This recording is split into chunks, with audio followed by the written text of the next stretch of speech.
Yes, guys, you already know the vibes. Welcome to another live stream. Welcome back to another video on the Carefree Lewis G channel. If you guys are new here and you guys haven't done it already, smash the like and subscribe button and sit back, get locked in and enjoy the video that we got for you guys today, because we're going to be starting the first of our series of previews heading up to the Chelsea versus Manchester United game on Sunday. Another big game in the race for top four and another must-win 3 points, especially while we're trying to catch up on lost ground that we've made over the last few months. It's second versus fourth place. This match will have implications on everywhere across the top four. And to be honest, depending on what the result is, maybe even lower down in the table as well, because of how controversial this season has been. But yes, guys, if you haven't done so already, smash the like and subscribe button. Check out both Lawrence's and Flex's channels. The links are in the title below as well. And first off, let's introduce the guest, Flex. It has been a good couple months, man. How you been, bro? Yeah, all good, man. First of all, I was that theme tune, man. That's hard. It's a vibe, you know. I love it. It sets the mood perfectly. Some old school 90s kind of hip hop vibe. I'm like, yo, it's waiting for Nas to just come through. Yeah, it's a laid back one. I love it, man. But no. Last couple months is it's been good. Obviously, we're all still in a situation with the lockdown and that, but we've got the roadmap to come out, man, back to life. So happy. And then football, like, I don't know about you, lot, but I'm just like, you're just losing track of all the football that's going on, not just your own team, like just all the games. Because there's football every day. So but I'm good, man. Yeah, like literally football every single day, but it's the first time in years where I'm actually really happy for it, because there's always something to sit down and watch. Like, we're literally just stuck in our rooms every single day, nothing left to do. 100%. That's what I mean. You can't really complain about it. Well, I was talking to a couple of my boys in the WhatsApp group and they were like, is anyone getting a bit bored of it? Like, because they don't think the game's got the same shine on it, because you're just not missing football even for one day. Like, I wish there was a game. So I think when we do get back to it, though, and go into the games and the fans are there, obviously, and there's bigger gaps between the games, it will feel better. But like you said, just to get through these times, I'm on it. I don't mind it. I hear that as well. Also, we aren't joined by ourselves. We've got Lawrence as well. Yes, bro, what are you saying, man? Bro, I'm good. Excited to be here. Excited to talk some more Chelsea. Obviously, Tuchel's press conference just happening right now. So let's see what we get out of that one. But yeah, it's a big game, like you said. I'm excited for it. United had a big Europa League draw today. So exciting times. And like you both said, so much football at the moment. It always comes round to that, really. Like, come late February, early March, like when the European Cup start again, and it just goes mad. It goes mad, even more so this season with all the Premier League midweeks we have as well. No Thiago Silva for Chelsea this weekend. Just coming out. I'm just looking now. Yeah, I was just reading that as well. And yeah, I'm, again, low-key not surprised by it. Also, with the way our back three's been the last few games, I'm not even too fussed about it, to be honest. Like, Thiago Silva's 36 years of age. I've already said his recovery is amazing. And to be honest, maybe we could have rushed him back for this game, but we also don't need to. We've got Liverpool coming up 3 or 4 days after this game. I'd rather him come back for that one. And yeah, I'm confident in the back five anyway. Lawrence, what's your thoughts? It's always a tricky one, because for the last few years, us playing against Manchester United have been really weird games. Like, there's been the occasion, like, for example, the FA Cup semi-final, where we kind of battered them. But then there's been games where, yes, we were probably always the more, progressive team, but they just battered us on the counter attack so many times. Or that obviously that Rashford free kick, which is just ridiculous, and just what happens whenever we play United, they just come out with some sort of ridiculous goal. Well, not always, thankfully, but yeah, it's tough to call, really, because United's form hasn't been brilliant, really, in the Premier League as of late. Obviously, they beat Newcastle. You can talk a lot about the whole Harry Maguire thing. Should that have been a pen? Should he have been sent off? Would that game have gone very different? Who knows? And our form has been good, so you have to say, yeah, I have to be confident. But it's always, United, I don't know.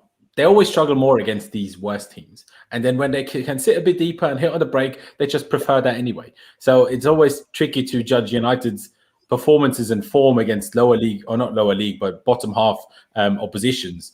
And then playing against them, it's always tough to judge that. Yeah, this is the thing with Man United, and you said it perfectly. And with our recent form against United as well, I can't even take the last few games into serious account, because you lot, like, it's not even been that bad for you guys. I think you've just drawn too many games. That's been the case. What's the last 6 games? Is it 2 wins, 3 draws, and a loss?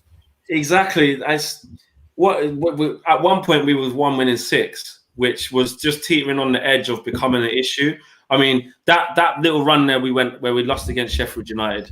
Then the following game we ended up drawing against Everton when we should have won from 2-0 up. We drew 3-3. Those drop points there, and then the West Brom one as well. Again, conceded in the first 2 minutes, got ourselves back into it before half time, and then couldn't do anything in the second half. Those 3 games are what's ultimately handed City the lead that they've got, the 10-point gap, because they always had the game in hand. So yeah, we've been indifferent. Lawrence is right. Like, it's our performances are very varying. Like, although we've had a good season in terms of the results for a large part to even get to the top of the league for a couple of weeks, we then saw immediately when we were at the top of the league the frailties that are in the squad, and why at the beginning of the season no Man United fan thought would be competing for a title, because the squad just isn't there yet. There's a lot of issues with it, on top of the how well he plays football. A lot of people have conversations about that. So for me, our form hasn't been great, not like it was, but our away form is still unreal. We haven't lost in over a year away from home in the league. Didn't know that.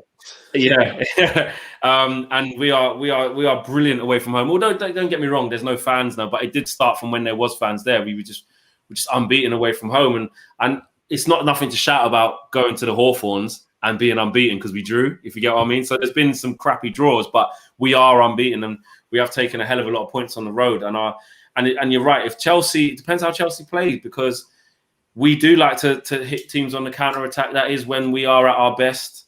But I don't know. Is it within what Thomas Tuchel's doing now to kind of sit off and let us have the ball? I can't really see that. So that could help us. That could play into our hands. It could, but I also think with the last time we beat you guys, we played 5 at the back, and it was a similar formation as well. Yeah, and we didn't know obviously the tactics will be different, and I get that. But I feel with 5 at the back, we're going to be more secure defensively, and we'll be more able to protect ourselves from the counter-attack as well. Granted, I still think, if anything, I think in both games we dominated possession anyway. So if anything, it would be similar on that point too. So with that in mind, are you more cautious? Do you feel? Because I think it'll be. I've just got a draw in my head already, like another boring kind of game. When I watch Chelsea under Tuchel, you've improved. I'd agree with that. But I still think you haven't hit overdrive yet. It hasn't quite. I mean, in terms of the chance creation, in terms of the fluidity of the play. I think him making certain decisions, bringing in Marcos Alonso back out the cold. Chilwell's not injured anymore, is he? That's just literally a tactical thing. No, it's a tactical thing. See, that's crazy, isn't it? You go spend 50 million on a centre back, get a new manager, and he goes, "No, I want to play 5 at the back, and Alonso's my guy." Like, it's crazy, but that does get the best out of Alonso because he's a decent wing back, I think. And then it depends on the tactics, I'd say. Yeah, I don't think he's that bad. I think he's all right on the ball. It's just defensively is his biggest worries. But yeah, just the way with you guys under Tuchel, I think that you haven't quite clicked yet, so we don't need to give you too much respect. However, and I mean in terms of being scared because of that new manager bounce. However, you can see that you're building in the right direction, and you are unbeaten under him, and you're coming off the back of a really positive performance against Atletico, where I don't know what happened. I think they gave you way too much respect. I didn't expect them to play like that, but you did a very professional performance there. And Giroud, if he plays against Lindelof and Maguire, that worries me. It does. Yeah, cause I wanted to have a speak about your defense as well, because that's been the one thing where there's still been question marks.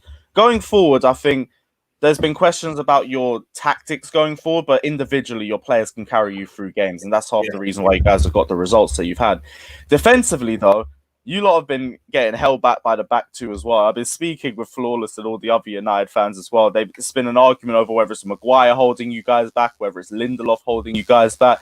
Is it a system failure defensively, or is it individuals that are the problem for you guys?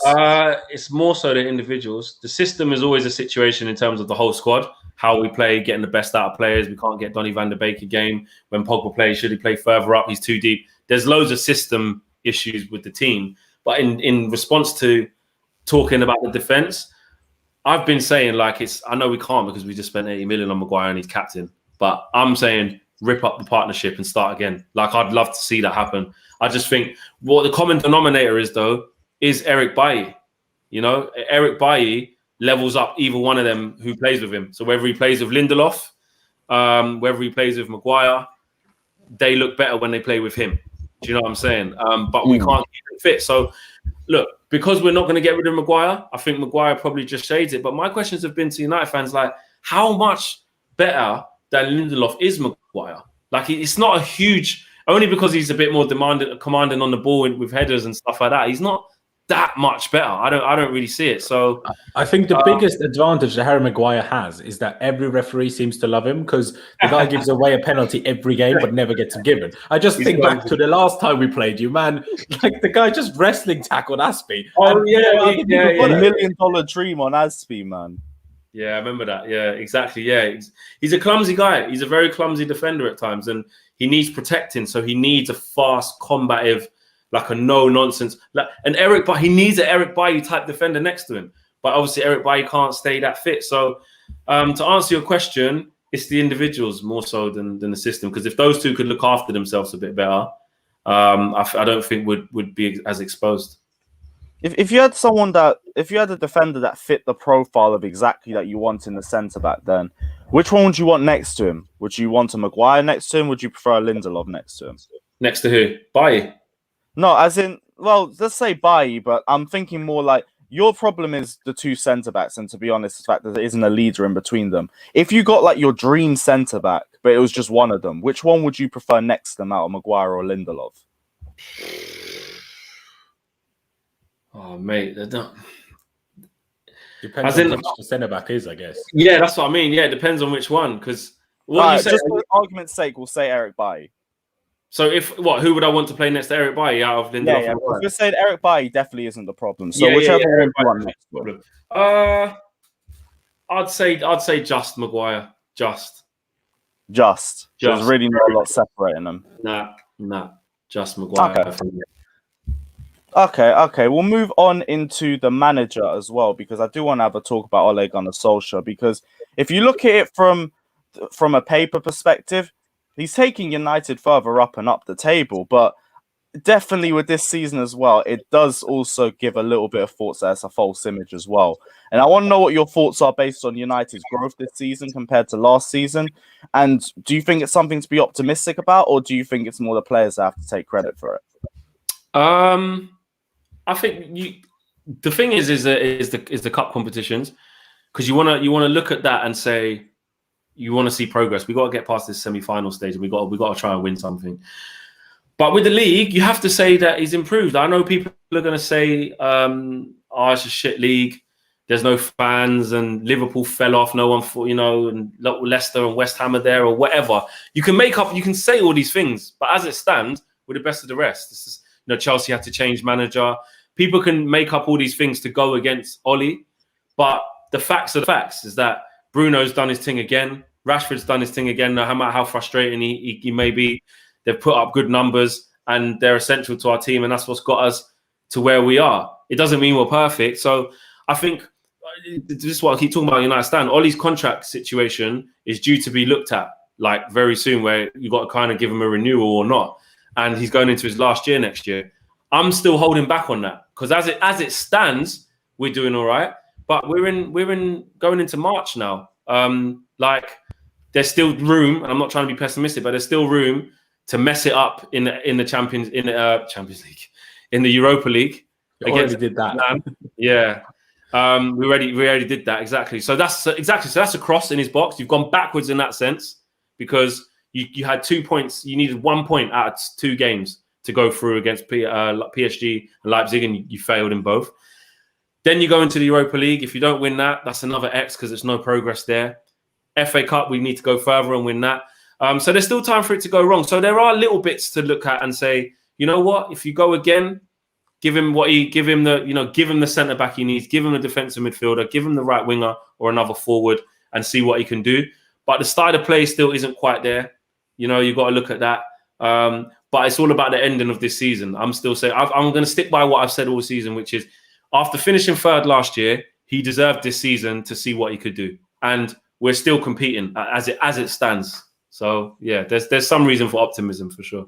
I guess the question is like, obviously, pretty much any somewhat decent manager can do good if they have like almost the perfect team, and if you give them players and then they're not signings that like flop, right? If they're good signings and they work for you, most decent managers can do something with that. I guess the big question is, do you think with a different manager you could be achieving more right now as it is already with the team that you have? I guess that's just what you have to weigh up in terms of Solskjaer, because Yeah, he and clearly that's have fair, improved since he's been there. But yeah, and that's a fair, and that is why 100%. Like, even though I at certain times I'm like, listen, you can't completely disrespect what Ollie's done. Them question marks over like what you just said is he getting the maximum out of what we got? Is the system doing the best by the players we've got? And the Donny van de Beek question is right there.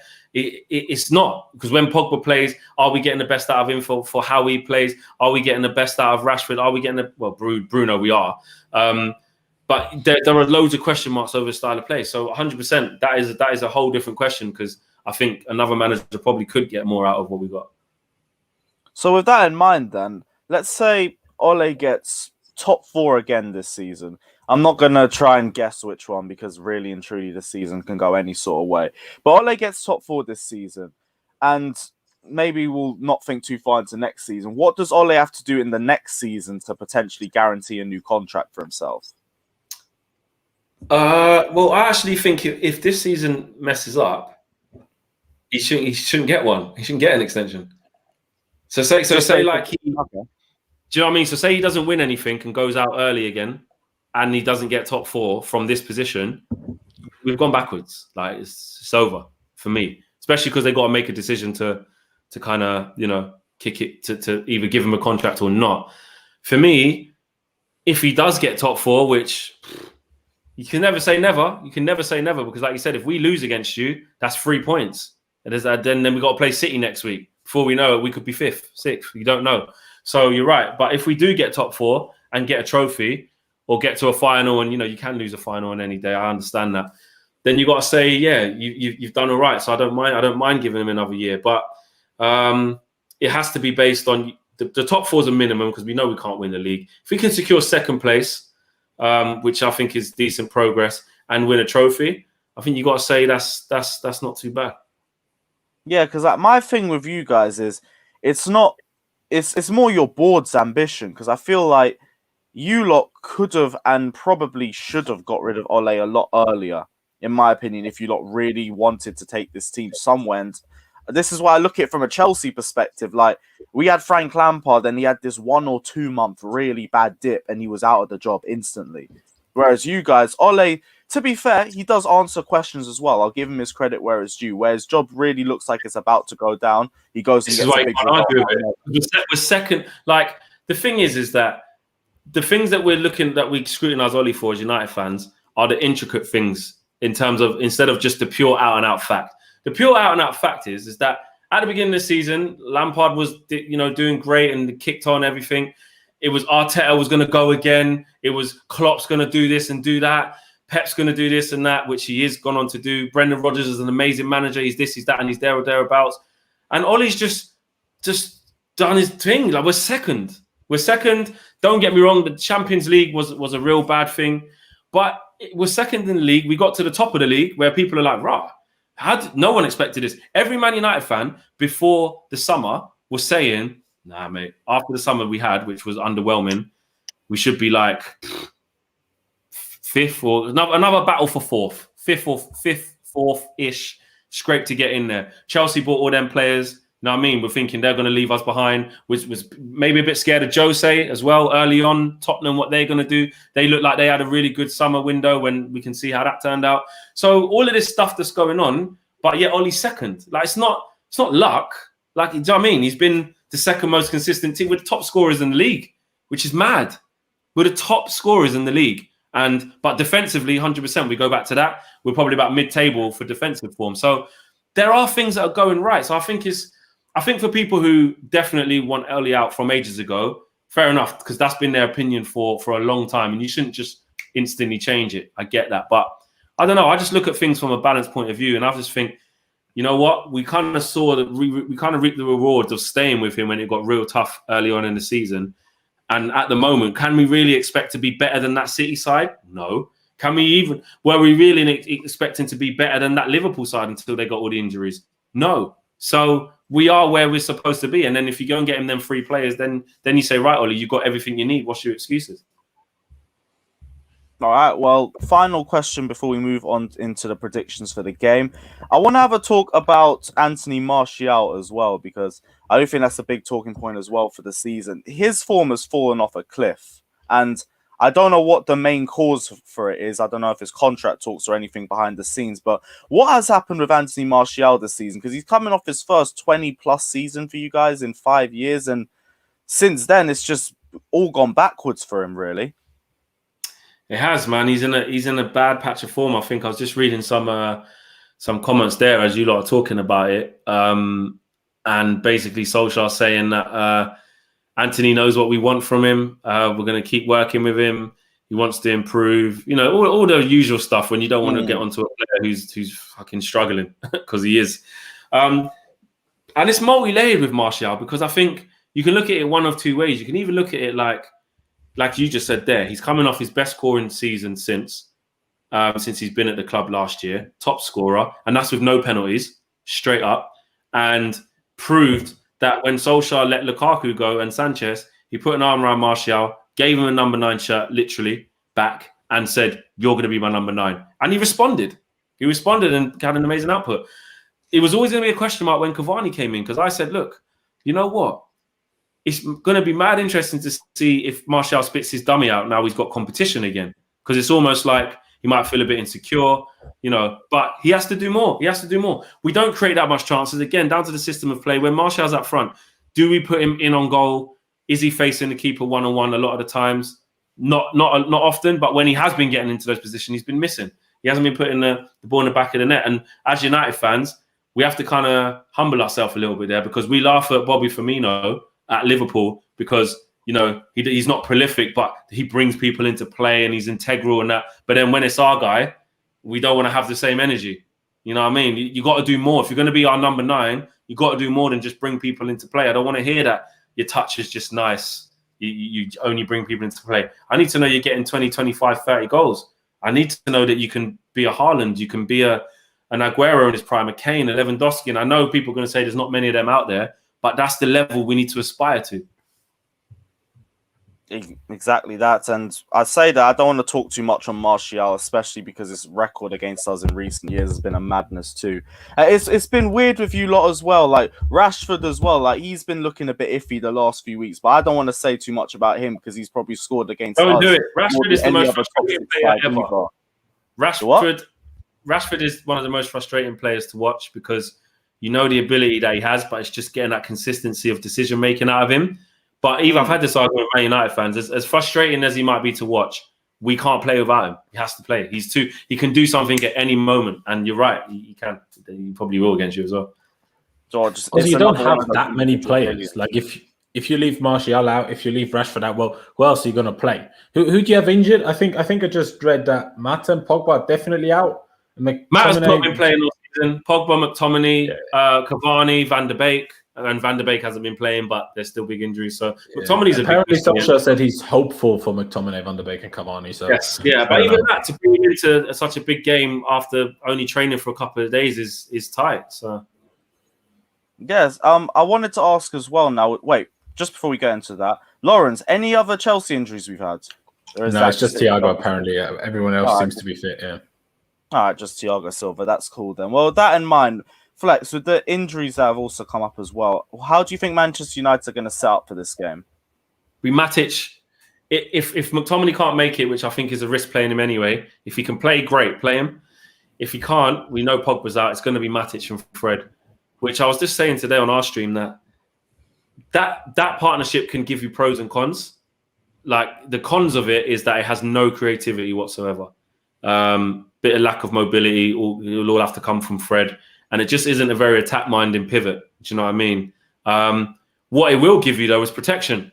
Do you know what I'm saying? What it will give you is protection. It will kind of give that assurance in front of the back four. And when Chelsea might have a lot of the ball, we might be difficult to break down, and then we can pounce. It's just that in transition, do we have that player in the Pogba or maybe even a McTominay who might drive with the ball, who's going to help initiate those counter-attacks. That could be one. But Matic, Matic gets a lot of stick, man. I still like Matic. His best years are behind him, don't get me wrong. And he hasn't had his best season this year. When he's on his form, like, he brings a calming influence and he knows where to be. His positioning is sick and he knows how to use the ball. But him and Fred together is not the best complement. So I do worry about that. But that's probably what I'll see. If not, if McTominay is fit, he'll play Fred definitely and McTominay. You think there's no chance of Ole going for back 3/back 5 as well, because he's most certain that we will? That's usually been the best way to counter it as well, hasn't it? Yeah, it has. You know what? That's actually a good question. One I haven't actually thought about. Now you say it, we have had joy doing that, but this season is when he's actually started to come away from that where possible. I think last season was where he didn't really trust where he was at, especially in the big games, and really went for that counter-attacking style, but with that shape. Now, in them big games, he's kind of gone for the counter-attacking style, but still keeping the 4-2-3-1 or 4-3-3, whatever you want to call it. So, I don't know, actually, though. That's a good question, because he might. Because then what? You might. But I can't see him just giving up the width and going Rashford and Martial as a 2, Bruno just behind, and then the 5, and then wing-backs. I can't see that. You lot don't need the win as much as we do. That's the thing. You're 6 points clear of us. So I could see you coming in there and being defensive minds. I wouldn't even blame you for coming with. He'll do it in the shape. He'll do it in that 4-2-3-1 shape. Just tuck back in. Don't press. Don't try and go after him. Then go. Balls over the top. Nice, But like I said, playing against a 5 though, can be tricky. That's why I think it'll be a boring game. I honestly think this game is going to be a bore fest. Another one of those ones. I wouldn't be surprised. Yeah. That's been the same result for us the last couple times we played. I can't lie. Lawrence, with that in mind as well, how do you expect us to set up? Like, we're going to be very similar to the last game. I get that. But do you expect to see any changes? Yeah, probably not. That's the weird thing, because obviously when Tuchel came in and, everyone that did their research and knows a bit about him, it's like he is almost Mr. Unpredictable. And I said this after, I think, the Atletico game. The fact that he's not changing it recently is almost, in a way, unpredictable as well, because everyone's expecting him to change it up all the time, and he's not, which is, in a way, somewhat unpredictable, because he could still throw out some madness on Sunday, but he might just stick to the same thing, which I still think is most likely. With Thiago out, we know what the back 3 is going to be. Obviously, you could make a case. Do you put Kante in? If so, who do you put him in instead? Personally, I think he should and will stick to Kovacic and Jorginho, and then bring Kante on if necessary.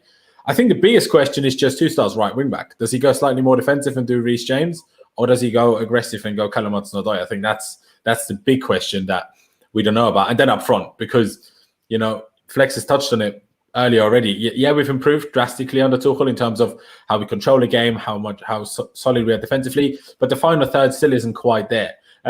Yes, we won 6 out of our 8 games, but it's not like we battered anybody. We haven't scored more than 2 goals in a game, which could be enough, right? You don't need to score more than 2 if you don't concede or don't only concede 1, right? But I don't know who starts up top. Giroud obviously scored that overhead kick, but other than that, he wasn't actually that good. Tammy wasn't that good the last time out. Do you play without a real striker and have this Werner left striker and then a false 9 Havertz who's getting fitter? Who knows? Honestly, I don't know. And that's where Mr. Unpredictable comes in again, because he might just, chuck Giroud up top and, say, do what you do against Atletico.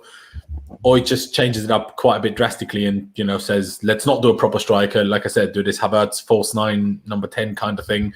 Werner and God knows who around him, Pulisic maybe. I don't know. But like Flex said, chances are they will defend. They will try to hit us on the break. And if it's down to us to break them down, well, we need to find a way to do that, really. All right. Well, as a final question before we guys wrap up this stream, let's just get everybody's score predictions. We're going to start off with the guest himself, Flex. Let's see your thoughts. 1-1. 1-1. Yeah, you said draw previously, but I want to know if you thought it'd be a score draw, if there'd actually be goals in this. Score draw. I don't think. Surely it can't get as bad as the first one. The 0-0 that we had. We do. No, you do. You do. I think you'll score first. And back to what you're saying about the striker situation, I think he's got to play Giroud, man. Giroud just football purists understand exactly what type of striker Giroud is. Giroud is a proper striker, you know. Forget that he's slow and all that. And when he's at Arsenal, people say he takes too many chances to score. Okay, cool. He might not be the most clinical striker in the world, but he understands his position to a T, especially with the type of striker that he is, with his stature and stuff. The way he moves, where he moves to, his finishing at times can be unreal. It can leave a lot to be desired for sometimes, but other times it can be unreal. And he just knows how to hold up the ball and bring people into play. He's got a really good touch. I've always rated Giroud, always. Like, even when he was at Arsenal, I always rated him. So I think the best thing, can I clear this up? Tuchel, how do you say it?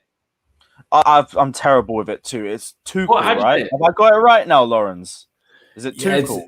See, the problem is that sound doesn't exist in the English language. It's like, you know, when you say James, like James from Everton, right? James Rodriguez. It's kind of like that, what you say the J for him. It's kind of like that sound for the CH. That's what it sounds like in terms. It's like Tuchel, but it's not an easy sound to make. If you're English, I get it. How are we supposed to say it for English? Tuchel. Yeah, Tuchel is fine in my opinion. Very well. But I even think Lewis used to always say Tuchel, and I didn't think that was that much worse than Tuchel either. Like I'm not that Tuchel, Tutu. I'm just gonna call him. I'm terrible with German names. Like I've already said, it took me months to get Werner's name done correctly, so don't worry about it. To be honest, yeah, everyone should just call him TT. Like, it makes it quite simple. That's it, man. TT, you know, that beats Lil Tushy. I'll give you that, because that one was awful. But yeah, Lawrence, what's your score predictions?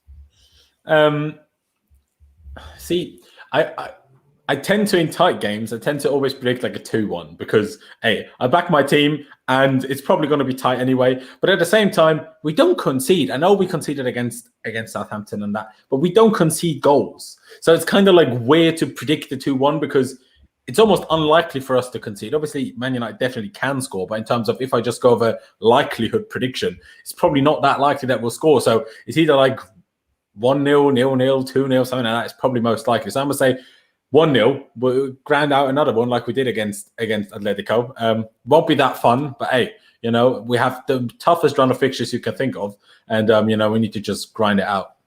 And you got to remember this as well. Two things. One, it's one game each for Tuchel, whatever his name is, and Oli this year. You know, from PSG, we went there and give them an absolute masterclass in PSG. Just saying, and before. But no Thiago Silva tax. and then they gave us the business at Old Trafford. But that was all Ollie's fault because he didn't take off Fred, and we had bare chances to wrap that game up as well. It wasn't even like that. And typical Ollie would be, you know, Tuchel hasn't lost the game yet. This is why Ollie's crap and all stuff. Then Ollie just rocks up at the bridge and gets the W. Like, Ollie can do that. Like, he does do these things where people doubt him and say, oh, shit, manager, Tuchel's the real deal. This is why Chelsea were ruthless. They got rid of him. And then Ollie just walks in and just takes the W. Like, Ollie he's capable of doing that. Yeah, I'm honestly in a way glad you beat Newcastle and like got through Real Sociedad like without too many hiccups, right? Because otherwise you'd be in exactly that spot. Oh, is Ollie the right man? Maybe he should get sacked. Whenever there's even just a little bit of talks of him getting sacked, he gets it up every time. Yeah, he does. Yeah, like I was gonna say as well, like this unbeaten run that Ole has against us in the Premier League really does need to end Sunday. If I take all the analysis and everything out of it, and I just think tribal, I'm done with Ole Gunnar Solskjaer always coming out and getting a point or three against us. I'm just thinking back to the games at the Bridge, yeah, when I couldn't see Lewis. Lewis like, yeah, I'll come speak to you after the game. Carabao Cup, Rashford top bins about 40 yards. Couldn't see Lewis after the game.